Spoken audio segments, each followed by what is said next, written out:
Pag nakalmot ba ng pusa, kailangan pang magpa-inject ng anti-rabies? Opo, kailangan pa para syempre security ng ating buhay. Mas maganda kapag ka maaga pa kasi sinasabi na dapat hindi lalagpas ng sa loob lamang ng 24 oras. Sa akin na nangyari, nakagat ako ng pusa Sunday kung kaya naman hindi ako nakapunta agad sa ospital na kung saan merong libre ng anti-rabies na ito. Kasi kung isipin, mahal pag sinabi natin na anti-rabies na injection. Sa akin, since Sunday yon, merong malapit naman dito sa amin na kung saan naka-private ako, 'di ba? Mahal. Pumapatak yun ng 3,000. O yun yung amount. Ilang beses ako nag-undergo ng aking injection. 4 na beses po dapat.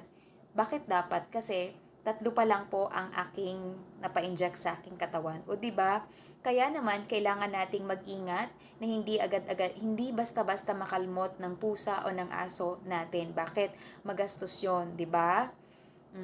O makagat man lamang ng aso. So, kailangan po natin syempre na mag-ingat. Ngayon, bakit kailangan natin na magpa-inject agad? Sa akin, ayaw ko po kasing mamatay ako na walang burol. Gusto ko may burol pa din. Bakit? Kapag ka umakyat na kasi yun sa ulo natin, syempre magiging tayong malala at pwedeng iyon ang magiging reason ng ating pagkamatay. Ngayon, pag namatay tayo ng dahil sa rabies, ang mangyayari sa atin, hindi na tayo ibuburol. Kawawa naman ang ating pamilya, hindi man lang tayo mapagdasalan. Yun ang reason ng aking kinakatakutan, di ba? Kung kaya naman, agad-agad po, naganap ako ng Animal Bite Center upang makapagpa-inject agad ako. Nung araw mismo yun, syempre, nagpa-inject na ako, di ba?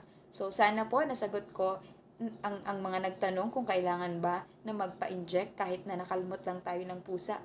Mas maganda po na at least lamang sa madaling panahon, makapagpa-inject agad tayo. So, yun lamang po.